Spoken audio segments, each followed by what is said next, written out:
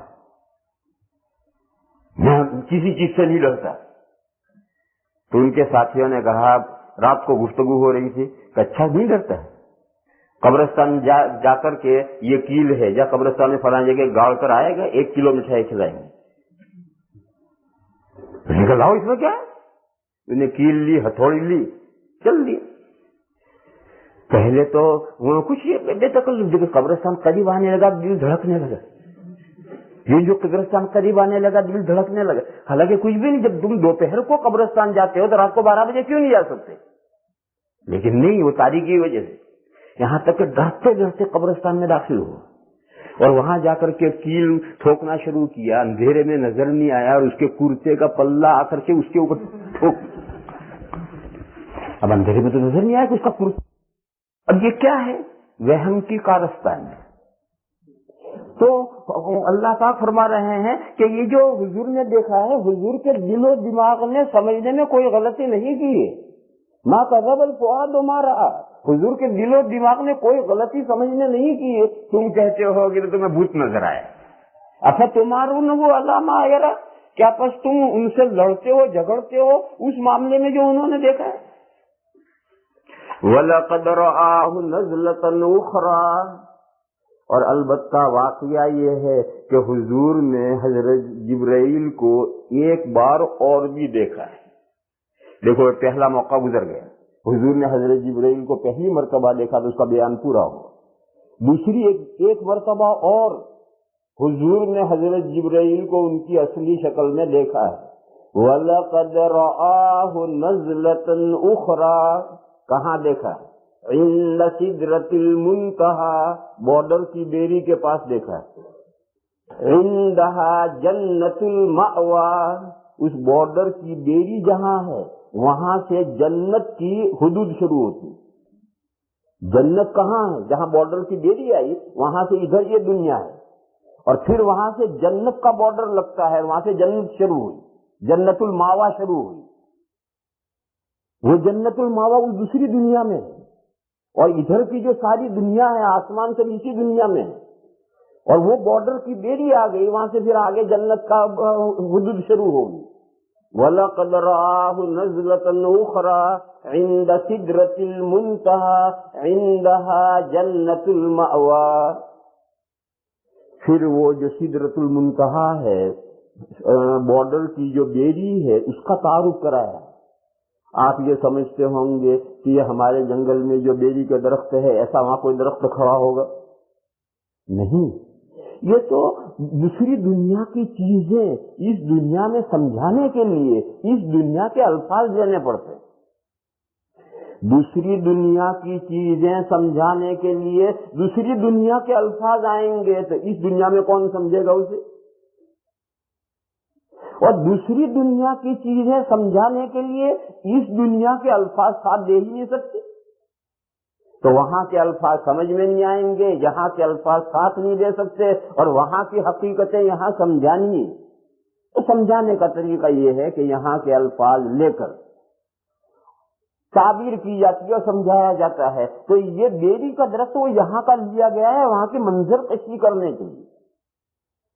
اور وہ بیری وہ کیا ہے؟ بیری ہے کیا ہے؟ اللہ جانے کیا ہے، کس طرح ہے. تو فرمایا کہ اِذْ یغشی السدرۃ ما یغشی، یاد کرو وہ وقت جب چھا رہی تھی بیری کے درخت پر وہ چیزیں جو چھا رہی تھی. جب حضور وہاں پہنچے ہیں تو وہ سدرۃ المنتہا جو بیری کا درخت ہے اس پر انوار چھا رہے تھے. اور حدیث شریف میں ہے کہ